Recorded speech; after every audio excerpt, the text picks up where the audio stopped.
I will love it if we beat them. Love it. Yes, everybody, welcome to another episode of The Warm Down today. Delighted to be joined by David Ornstein from The Athletic. How you Thanks doing, for mate? having me. Yeah, I'm good. Debut. It's a pleasure to be here. This is, of course, sponsored by The Athletic, purely coincidentally. He didn't even know that.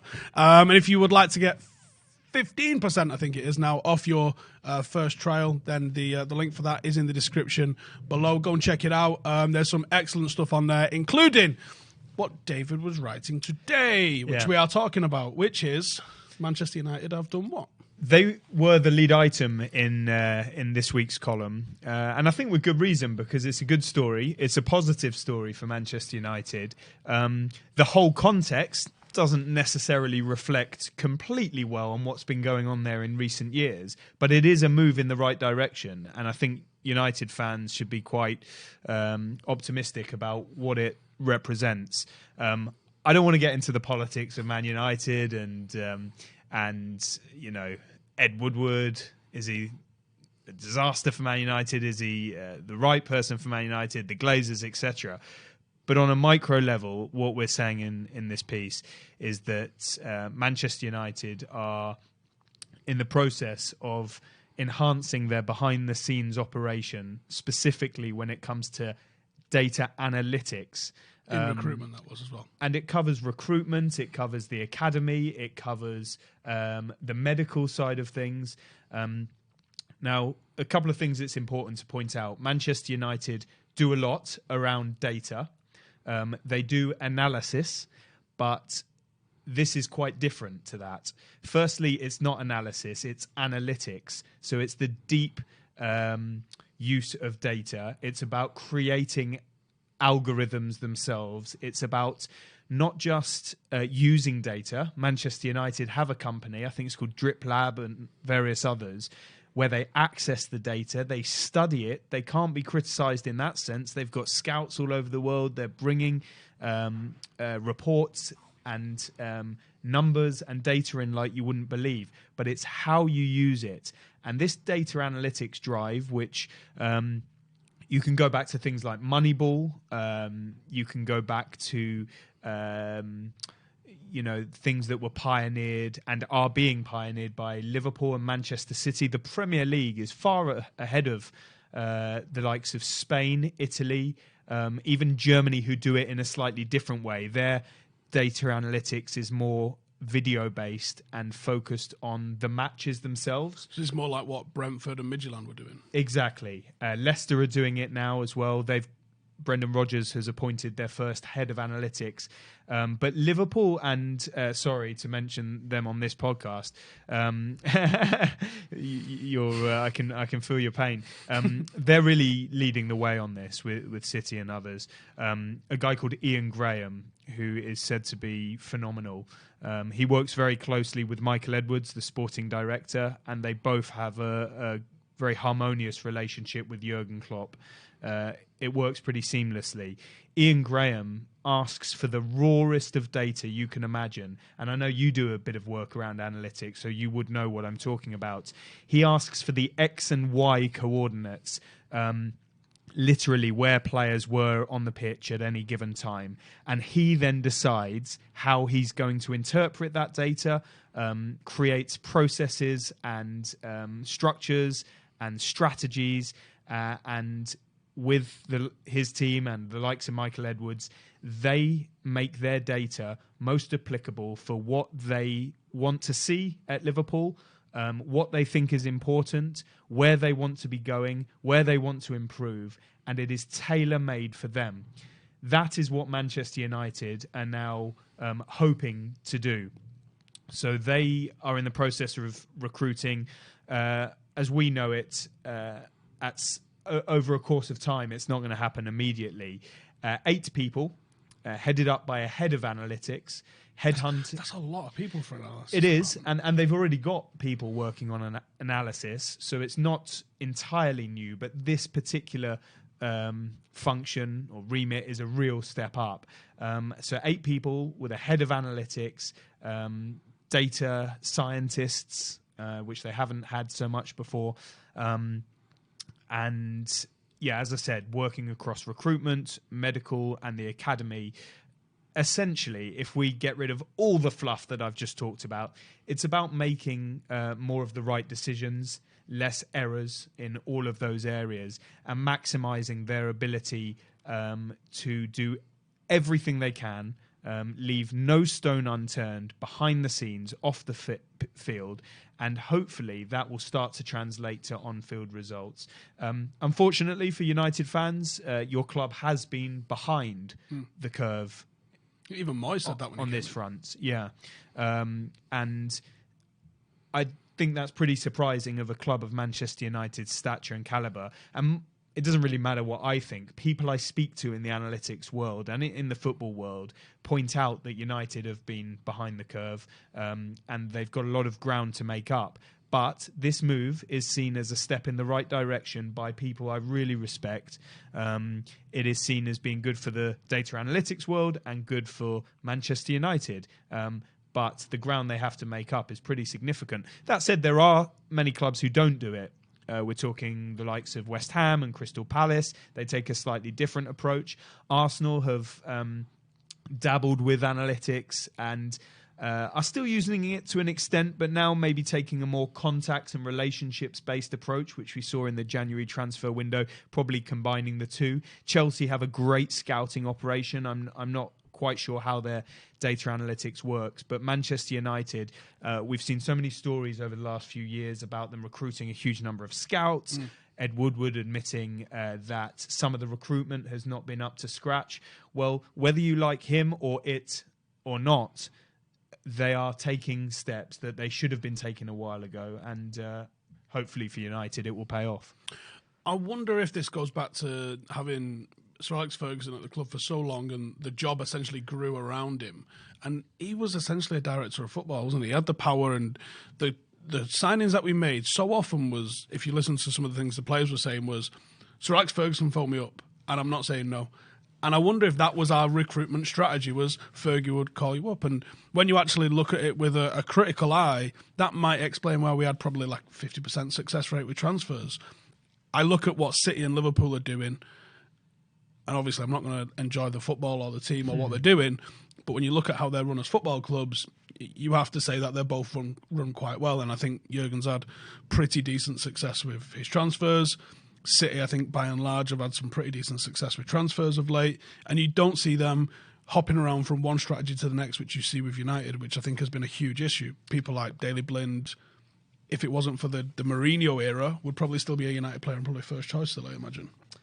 Well, on Blind specifically, there are many who have watched him play that would argue that he maybe should still be at a club like United because... And that United was the problem and not him, with a lot of change at that particular point in time. And interestingly, he's got a relatively low buyout clause at Ajax. And I think there are a number of clubs, despite this issue with his heart that he's come back from, who are looking around for him now in England and other countries as a potential summer recruit. Back to your wider point. It's clear Manchester United were a bit of a victim of their own success under Ferguson. Behind the scenes, they didn't adapt at the speed that other clubs were adapting. Arsenal fell a bit of a victim to this as well under Arsene Wenger. The benefit for Arsenal was that they had the Manchester United template of the Ferguson-Moyes transition as a way of guarding against complacency and not being set up properly for a transition after such a long period of time with one manager in charge. And so they did put a bit of a structure in place, and what their model shows is that even that doesn't guarantee success, because it was very difficult for Unai Emery, and it's proving so for Mikel Arteta now. I'm not an expert in these areas, but I do speak to people who are, and it's clear that Sir Alex Ferguson was the best director of football that anyone could have had at that point in time, that era. We're not saying he would have been right for now, but as you quite rightly point out, he occupied that role in conjunction with David Gill. You could say these days that there are too many cooks, and actually it's not as complex as it needs to be, and that they showed that. But you're right, there was a mixed success rate, certainly some hits and misses. I think it's pretty clear now. It's been argued by so many people and far more intelligent people than me that United, their first and most important appointment post-Ferguson should have been a director of football. I still have this conversation with people at United and elsewhere all the time. I do not understand why they haven't appointed a really experienced, quality, proven European world director of football. Yeah, why did we seem to go for... Because I know for a fact Rio Ferdinand and Evra were both touted for the job by Ed Woodward. I know that he asked both of them to do that job, and he's been turned down by both of those. I know that. Yeah, well, those names you mention within the football world, so again, not giving my personal preference, would be laughed at for that particular role. I'm not underestimating... The only attraction they've got is the commercial and value that they've got, and there's ambassadorial roles. Exactly. But they're not Paul Mitchell. No. Contact central. Exactly. So somebody said to me the other day that if United do eventually make this appointment and they go for somebody like Rio Ferdinand, they're in trouble. Give him some role, perhaps, but not director of football. Maybe he would admit that himself. Go for Paul Mitchell type person, and you're in business.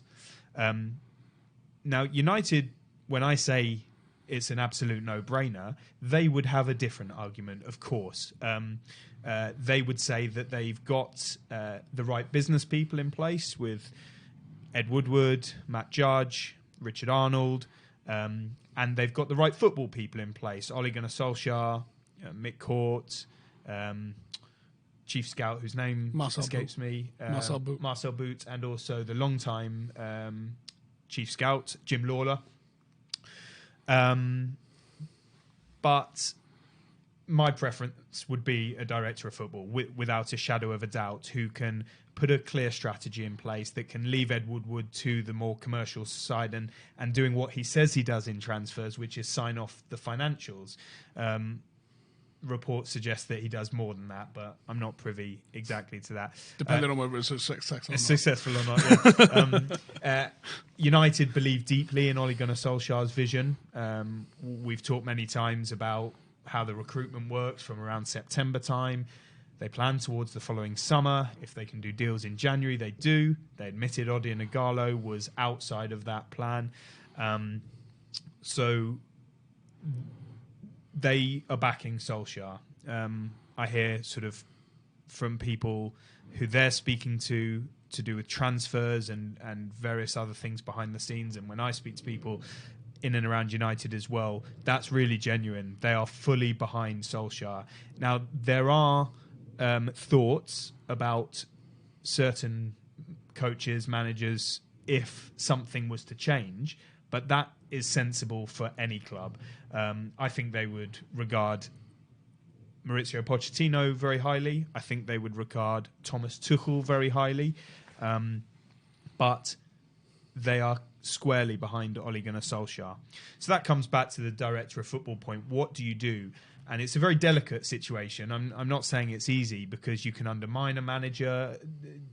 Do you bring someone in that he wants? Do you bring someone in who has no relation to him? It could go wrong. We saw Monchi go to Roma, and he was said to be the best sporting director in the world, and it went terribly wrong. And he's gone back to Sevilla. Arsenal tried to get him. We don't know that would have worked out. Edu came in, somebody that Arsenal know well, and Unai Emery knew well. He's got a reputation, but he's never been a sporting director in Europe. We don't know how well that's going so far. It's still early days. So it's not a fine science. The other thing I would say, crucially on this analytics point, is that you could take two schools of thought. One person said to me that these appointments are gradually edging United towards the ultimate appointment of a sporting director, technical director, director of football. Yeah, technical director seems to be the phrase United want to use. Yeah. And then somebody else in the same field said to me, that's absolutely not the case. And if it is, then they're onto a mistake. Because if you appoint 8 people in the analytics department and then you bring in a technical director, it's akin to signing all your players and then appointing the manager, rather than appointing the manager and then getting his players in. So that second school of thought would point towards Ed Woodward remaining in charge, and the current hierarchy, it's a bit unfair to pin it all on him. The current hierarchy remaining in charge and bringing in these specialists, analytics, medical, footballing, call it what you like, and having a bit of a dilution of his power and influence, but he remains the consistent kingpin, the link to the Glazers, and without needing to bring in that one person, the technical director, to bring it all together. That would be that second school of thought, and possibly that is the way. My personal preference, get a top technical director. Just in. go get Paul Mitchell. Even though I believe he might be a Blue. But I believe there's talk that he's a City fan, but no one's perfect, I guess. I don't know. He's worked at Southampton and at Tottenham. MK Dons. Yeah, so no professional link to Man City so far. So I think you could start. He's from around here, though, I think. Oh, okay. Yeah, he is actually. So you need to do some investing, or maybe I do. I think he's a Blue, is what I'm hearing, but I've got no issue with him whatsoever. If he comes and does the job he's done elsewhere, then it'd be a brilliant appointment. I'm hearing a little bit of a whisper that Mike Phelan is doing this role in all but title at United at the moment. I don't know about that. I've seen loads of reports to suggest that, because wasn't he in the mix to be there was one suggestion that he was going to be interviewed for this role when the names such as Ferdinand were floating around. I've heard Antero Enrique, who was at PSG. Some people say to me, don't go near him. Is that the guy who Cliver come out and said he's a businessman, not a footballman? I think that rings a bell. And also some of the things that went on at Porto, where he was, and at PSG suggest that I think he's probably not the right man for Manchester United. And it's an incredibly important decision whichever way it goes, because United really do need to... all clubs are saying this, but especially a club of United's expectations, they need to cut out some of these errors and start working in a way that is appropriate for a club of their expectations and of this year. You know, in 2020 and United with dominant force, we know things are cyclical, but there's no reason with United's financial clout and reputation, global appeal, etc., that they shouldn't be at the very, very top end. No recruitment is perfect. You know, Liverpool used deep analytics and data largely to convince themselves about Naby Keita, and I don't think he's been a success yet, despite, you know, clear potential there if he stays fit.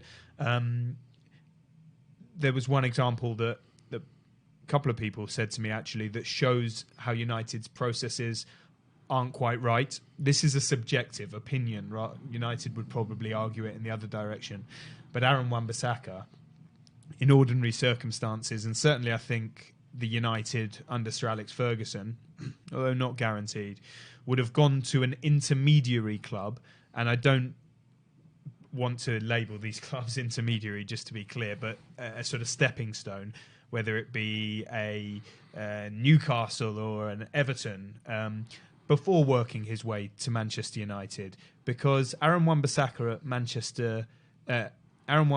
at Crystal Palace was a defensive player required to defend most of the time, with not a great emphasis on attacking. At Manchester United, it's traditionally the polar opposite: attack, attack, attack. And so, how is Aaron Wan-Bissaka going to adapt immediately from defensive play to attack? It was a very rapid rise. He'd only been in the first team for a year at Crystal Palace. So you go in between, say, £25 million to an Everton. You learn the art of doing both ends of the pitch, and then you make that £50 million, £60 million move, whatever it is at the time, to a Manchester United when you're the complete player. And I think that's what Manchester United, in the view of many people, should get back to. Is that impossible to do in the Premier League era, though, when you're going to have to start negotiating for good players like maybe a Grealish, or even what we've just seen with Wan-Bissaka, the 50 to 100 million sort of bracket, and there's not a lot of room for error in those transfers. You're getting two transfers because you're talking £250,000 for that. Yeah, it's true, and it's not easy, and I don't think Wan-Bissaka's done badly either. So you could argue that it was the right move. But this is just the feeling of people at clubs where it is working a little bit more smoothly. I think United had a decent summer with 3 British signings who have, on the whole, worked out pretty well when you impartially analyse transfers at other clubs as well. It's very easy to say, yeah, Dan James has run out of steam and Harry Maguire's had some bad games and Wan-Bissaka can't attack. I think Maguire's trajectory is doing that at the moment. Yeah, I think they've been 3 really promising signings. Bruno Fernandes, superb so far. Been all right, hasn't he? Yeah, just a bit. Not all right, and Odion Ighalo is gaining fans rapidly. 2 players. He doesn't need to do anything to be a success. Honestly, he doesn't. Yeah. He scored 1 goal. Sound. It's a free hit, Yeah. and it's quite an expensive free hit, but it's a shot to nothing in a way. And those are players that want to be there. And so I can name you clubs where recruitment has been far worse. The one thing that I hear quite a lot is that it shouldn't have taken that long to sign Bruno Fernandes, regardless of the negotiations and the problems around that. It should have been done last summer, or it should have been done earlier in January. There was no interest last summer, was there? Or no concrete interest from United, at least. I was told there was. And I don't know how far that interest went, but I definitely know from a couple of people that there were conversations. The more concerted interest was from Tottenham, and they were pretty gutted that didn't develop. I think United were on the scene, but I just don't know how concrete it was in that sense. So nothing is easy or perfect. United have made mistakes. People within scouting and recruitment at other clubs report that many of the United scouts aren't happy because they're not listened to by the hierarchy. A lot of their work comes to nothing. We hear of how many players are on databases, hundreds and thousands in some cases, which I don't think reflects particularly well. It shows how wide their net is. Manchester United are known to have the biggest scouting network in the world. If players crop up, they should really be first to view them because they've got their sort of tentacles in all parts of the planet. They're quite renowned for being good at youth level scouting and making sure they bring these names and player profiles into the system. It's like Mabry, Chong, Fosu Mensah, all of these players will come through that method. Yeah, and we saw a couple of them on Friday night against Wigan. So United should be praised for some of their work, but now it's about stepping up, because when it comes to the more senior side of things, they are viewed pretty poorly across the industry. And going back to the analytics point, perhaps this is another step towards setting that record straight. Is this another chance for United to get some good deals in? The Kantés, the Mahrez, those rough diamonds that you just discover? Because it feels like United don't want to take a risk on those, although Dan James could be one of those. Is this a move towards United uncovering our own rather than... I mean, I don't want to see United spend 100 million on every transfer. It'd be great to find a couple of our own Mahrez and Kantés out of nowhere, players like that. Yeah, they're not getting good value in a way that some other clubs are. Minamino to Liverpool is quite a good example, but even Haaland with what he's just gone to Dortmund. Haaland, yeah, I mean, I've got to say, and we all get different opinions, and we're not always right. But the most recent thing I heard from somebody who's got really good connections at Dortmund is that Haaland was never going to be coming to United this January window just gone by his choice. I know people around United who United were very confident that was the opposite. Thought he was almost in the building. I mean, he did. I think he did. Well, I reported that he had been seen at Carrington, and that some United staff thought that it was basically a done deal.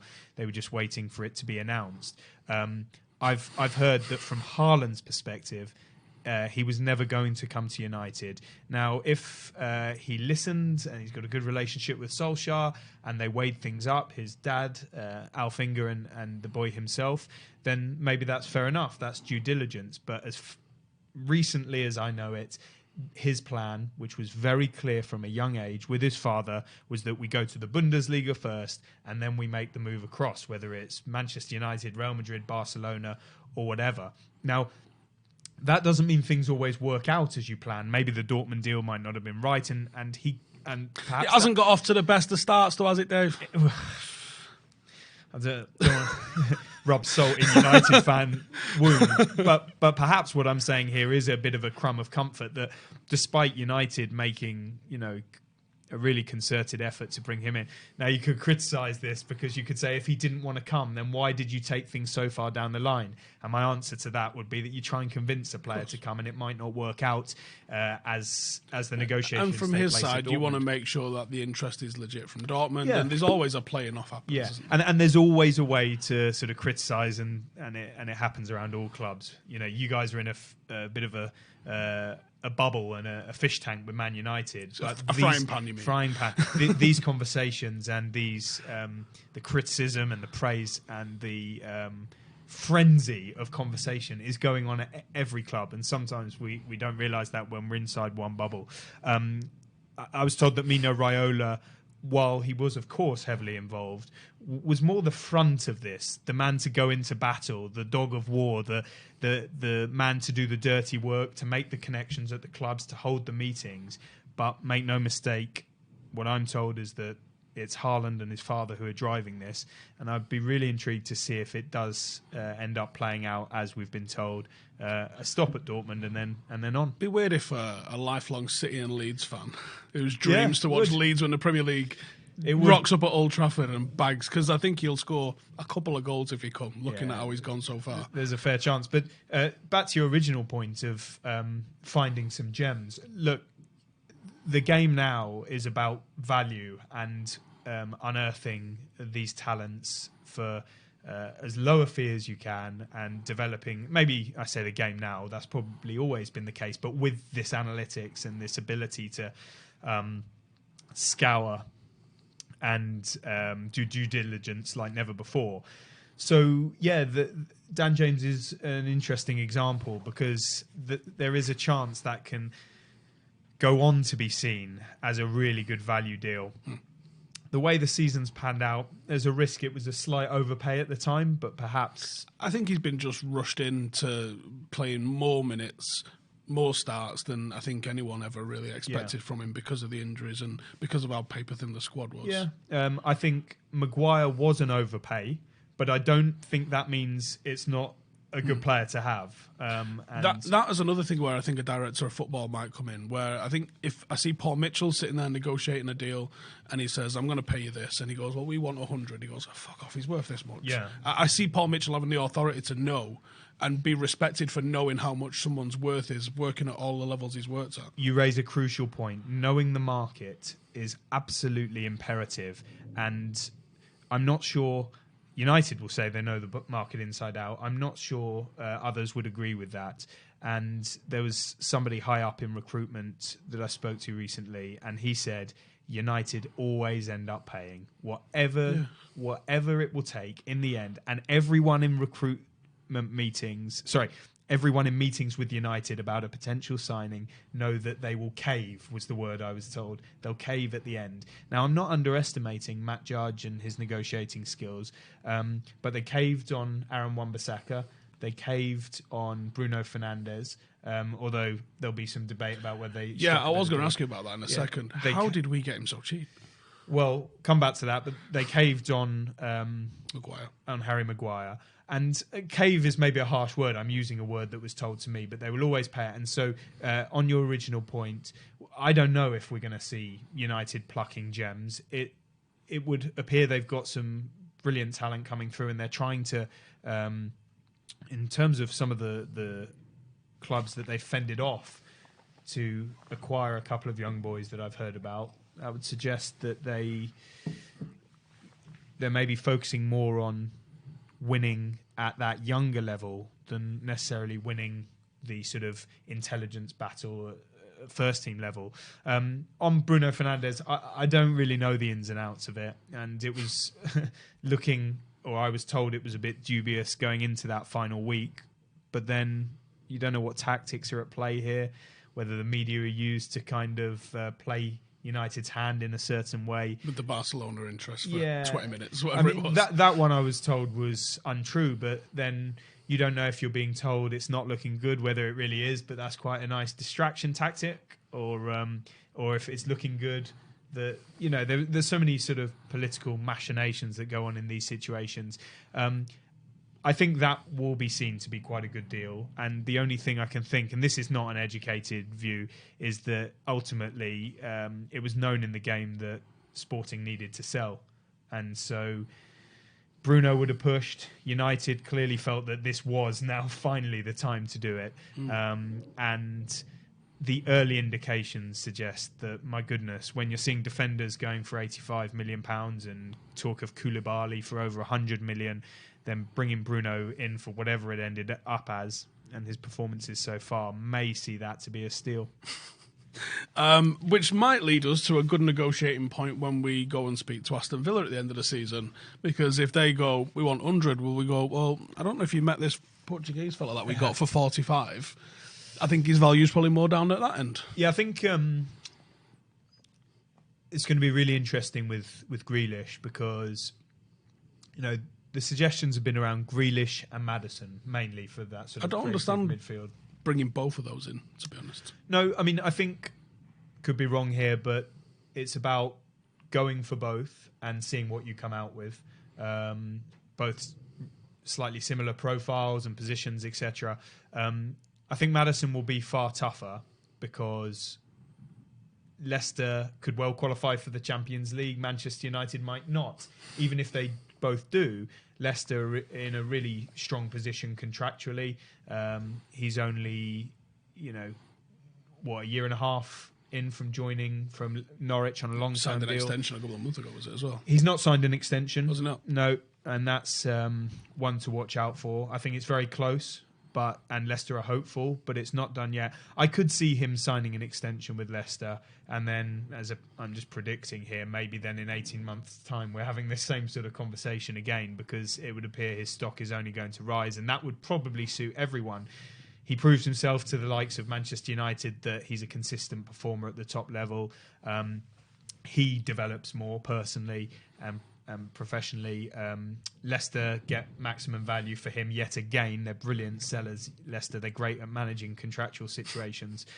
So that's a tougher one to pull off this summer. However, Grealish will want to leave Aston Villa, not because he's desperate to leave the badge. He's Villa through and through and loves the club, but to move his career on. If Villa are relegated, it's a no-brainer, and I think, as a guess, you'd be looking at maybe 40-50 million pounds for a relegated Very happy club. with that. Very happy. If they stay in the Premier League, then Villa are in a strong position to demand 90.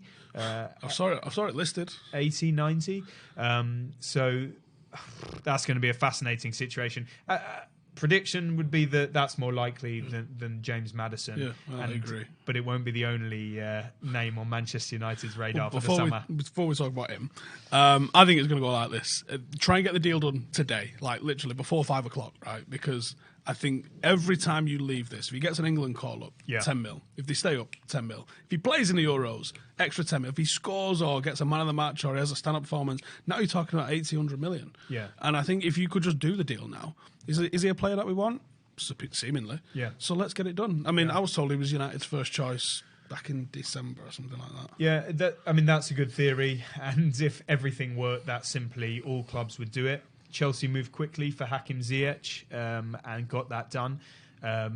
But, they're linked with Ben Chilwell and they can't get that done quickly because nobody knows where Chelsea and Leicester are going to finish. Man City are said to be interested as well. Both of those clubs would need to shift a left-back. Would it be Benjamin Mendy at City? Would it be Marcus Alonso and or Emerson at Chelsea? So United's different with these midfielders because there are places available for them. But then again, you think back to Pogba, what's going to happen there? I think we all know. Yeah. I don't know where. But do they need to make sure that's done before they commit the resource to these guys? Sounds like it. Yeah, so it's a really good theory. Why don't you get it done now? I think it would be easier with Grealish, but then there's the relegation sort of situation. Will they, won't they go down? Much harder with Maddison. It's all well and good saying strike that deal now, but Leicester, that's going to take a long negotiation if that's going to happen. Does the player want to negotiate now? Well, if Leicester just don't want to entertain a negotiation, then you can't do that deal now. And that's why I think Aston Villa would be easier in theory. It's interesting, like in Germany, you see these deals happening in January for the summer. It's commonplace. And some people in recruitment that I spoke to around the Ziyech deal said here in the Premier League, a lot of us were quite shocked that they managed to do that so efficiently, so early for the summer, because England is normally a reactive. You all move together. So the German clubs, when one signs ahead of the summer, it starts a chain reaction. It creates a vacancy that needs to be filled. So when Bayern move, then Dortmund move, then Leverkusen move, and so on. Whereas England, nobody moves, and they all scramble around at the end of the window. And Sky Sports make loads. And they make loads of money, and it keeps us talking too. On everybody moving like that, I follow rugby league quite closely as well, and there's a really interesting phenomenon in rugby league, which is the most frustrating thing in the world, which is players are mostly on one-year contracts because clubs are so tightly run. Most run at about a slight loss, and there's so little money in the game that people on these one-year deals, they've got to start finding a club halfway through the season. And you see every single club has announced 5 signings, 6 signings for next season before this season's even finished. And Salford, obviously my local team, lost the guy who ended up being the Man of Steel, the Player of the Year award, ahead of the grand final. And we all knew by the time he was going to the grand final, he was leaving. And speaking to some of the lads who he was away on Great Britain tour with, it was like he tried to reverse that transfer after getting so far with Salford, but was unable to do it. And you just think, this is a mad market. That, like, half of the players involved deep into the meaty end of the season know they're probably not going to be there next season. And I just think it's a terribly run thing. It is. And especially in England, there's a lot of pride at stake. There are a lot of egos in these boardrooms, and negotiations seem unnecessarily chaotic and unprofessional at times. I don't understand why these Premier League clubs are just not more efficient, and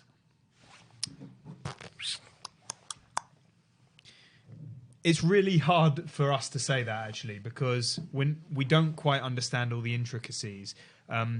So we're only going on what we're seeing. The rugby league example is superb, and in certain other countries, stuff gets done far better. Is it just the sheer value of the transfers? Because we've seen, like, Salford City have signed probably 60 players in the last 18 months, something along those lines. Because the value is just insignificant in the grand scheme of things. You can rotate in and out with little drama, but if you're trying to move on a Pogba or perhaps even a David De Gea, maybe. And that almost brings it into like the draft system in US sports. And the money is clearly a key factor, because with so much money within the Premier League, clubs can't be held to ransom like they could before.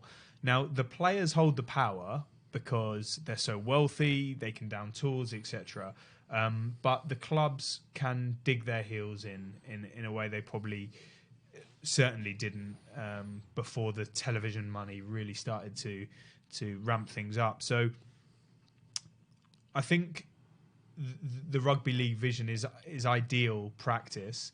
I just don't know how plausible it is. And one of the key things I think to myself all the time is that how is an industry, Premier League football, that is so flush with money, that is so flush with intelligence, whether it be data or many of these people in these boardrooms who are leading executives who have worked at other companies, many of them get on with each other. If we take, I don't know, United and Palace, Ed Woodward and Steve Parish, they know each other well. Although I think in their situation, they try and step back because of that relationship and leave it to other people. But when those other people take over, they're normally really intelligent and experienced in these worlds. I do not understand. There are some things that happen within clubs that I hear about. We report some of them. We can't report others without sort of being hauled in front of a court. But in some industries, some of what goes on in football, and in this case, England, they would break rules. They would be found guilty of like corporate incompetence and negligence, and like in the extreme circumstances, we see like a Bury or a Portsmouth, and there are certain other clubs who have been in dire situations, Bolton and some even higher up the food chain. But I sort of digress from your actual question. But I think all of this kind of mess, poor practice, lack of governance and regulation, certainly around agents and really in many parts of football, either there are no rules or the rules are loosely applied, leads to a bit of a Wild West where negotiations take too long, people ask for too much, there are too many people involved, too many interested parties, too much pride and ego at stake. Just when you think you've got a deal, somebody gets greedy and asks for more money, and that denies you the chance to do what you do in rugby league and see these trades bang, bang, bang, done, done. I don't think it's a good thing necessarily in rugby. I think it's a negative thing. No, I know, but it would give us a bit more clarity. There's like huge wars with in public. The PR around these football transfers is so much more sensitive and delicate than in rugby league and other sports, where even the slightest change going from initial talks, preliminary talks, advanced talks, close to an agreement. An agreement has been reached, still need to finalise paperwork, complete the medical, travel. Oh, but there could be late interest from so-and-so. Troy Parrott not being able to leave Tottenham at the last minute because of a UEFA regulation. There are so many little details and the sort of public, the way it plays out so publicly spooks a lot of these people as well. And situations get left to fester. Also, clubs not being properly set up. The Premier League has this really glossy image. And I was just about to say, do you think there's an assumption of competence where there isn't any? In many cases, yeah, and I know that for sure. The Premier League, when you work in the media, and you will have experienced it as well from your positions, there's this image in the Premier League that, and it's partly accurate, and it's certainly been sort of polished by the broadcasters Sky and BT and marketed all over the world as being this all singing, all dancing, perfect league. Whereas some of us get to see what goes on behind the scenes, even even in visual form when you're at stadiums and training grounds and things and speaking to people, and you're like, God, that's not the image that people are seeing around the world. And lots of what you hear in conversations and phone calls and things, it really does stun you. Much of it is very unpleasant. And therefore, when clubs are not set up properly and don't have the people in the right positions, or if they do, they're not necessarily competent in their roles, or they're taking on too much work. I've heard of players who are just sitting, waiting, and representatives for phone calls to come back to them because the man or woman who is responsible for the negotiations and the contracts and the money are too busy with other players, dealing with too many loan deals, away on a different trip, and players are left twiddling their thumbs. Many don't get the move. And, I mean, pieces probably have been done, and even more can be done. There are legions of players out there who are sitting doing nothing that didn't get moved. Oumar Niasse at Everton, he was again close to a move out. He's meant to be a really... Darmian at United was on the verge of a move for about 7 windows, I think. And what is it like for these players? I mean, they pick up their paycheck, they go in and train. Niasse is said to train really well, be a really good guy, very professional. You just train and go home, and you sort of partner and children. Are we moving to another country tomorrow? Don't know. Yeah, I don't know. Don't know. And I'm a footballer. My kids never see me play, but I go in and train, and I pick up my paycheck, and we have a nice... It's a very, very weird, wonderful, strange, depressing, concerning industry. But we keep coming back. Right, before we go, because I'm conscious of the time. Jadon... to be a meeting. Jadon Sancho, what's happening? Well, Jadon Sancho is clearly going to be one of the main stories of the summer, because he'll be leaving Borussia Dortmund. It's only the 2nd of March. It's only the 2nd of March. And if I remember correctly, I reported in May 2019, live, I think it was on Radio 5 Live on the BBC, that Manchester United's number one preference for the summer transfer window, if it would have been possible, would have been Jadon Sancho. And if Sancho was to move back to the Premier League that summer, or in the future, that his preference at that point in time would have been Manchester United. We know things don't work out necessarily that smoothly. A January move was reported in various places, but never from my perspective. It was always the plan that he was to move in the summer. So he had interest, or has interest, from...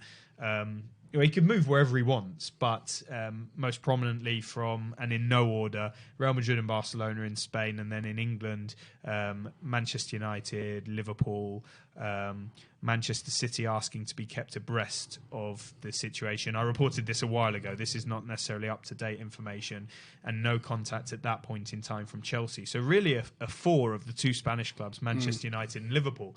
Yeah, I think there's as much chance of me playing for City as there is Sancho. Well, you say that, but grudges get dropped in football, and I'm not saying it will happen, by the way, just to be clear. Yeah, they do if they put 250 grand a week on the table. There are circumstances that can change these situations, and some players might have a preference to set the record straight, and a player might feel they have unfinished business in the way that Sancho left Manchester City, and if the numbers work, then you never know. I would say that's less likely than Manchester United and Liverpool. And Liverpool's feeling has been that, that sort of money that's going to be demanded, whatever it is, in excess of £100 million, 120, is not what they're going to be looking for at this point in time, because so much money. You need to be bringing that sort of player in to be guaranteed first choice for that sort of money. And Liverpool can't do that at the moment because of their front three. Things change very quickly. One of the hardest skills in recruitment or club management is to know when to sell. Is it time for Liverpool to sell one of those three in the summer? Who knows? It's not looking that way at the moment, despite what the Watford match may have suggested. I did enjoy that. And so I think they... I'm sure. I think there is, of course, admiration for Jadon Sancho at Liverpool. Whether the timings are going to quite work out. I was always told that the Sancho or Mbappe type signing would have been Liverpool's style one step earlier, when they were a little bit cheaper, a little bit less known, and then Jurgen Klopp moulds them into the superstars. But maybe in this case it will be the next step rather than this summer, and whether those players will be available at that next step is possibly unlikely. Manchester United really want to sign Sancho. Ed Woodward's very keen on it. It's delicate because we don't know if United are going to be playing in the Champions League next season. We don't know if that is a prerequisite of Sancho. Most people would say, of course, he needs to be playing in the Champions League, but we don't know. He could make that move on the hope that within he's only a young boy. How old is he now? 20, I think. 20. So he within one season, 21 this year, 21, 22, he could be playing in the Champions League at Manchester United. You would assume that they'll be prepared to pay the transfer fee and the salary, which will be extremely high. He's on a very good deal at Borussia Dortmund, and there will be some clubs who will be put off by that salary. But as one of the foremost young players in world football, he will command it, he will get it. Chelsea's an interesting one because he's from London, he's got friends there, and it would seem to be a bit of a glove fit. But the indications are that it's not for Chelsea, Jadon Sancho, whether that's around money, whether that's around a similar United Champions League uncertainty, or whether it's around a more important factor that United don't necessarily have, and that's a saturation of wing players already. So necessarily have. I don't want. It's not for me to make judgments on your squad. But Ziyech at Chelsea coming in the summer. On his name, the young English winger Hudson-Odoi. Callum Hudson-Odoi. So for some reason that's not emerged quite like the other interest. Look, you can't hold me to this, but as you know what they're gonna. Yeah, as things stand, I think Manchester United are looking the most likely option. but so much can change. Very boring answer. I don't think that the intense negotiations are taking place just yet.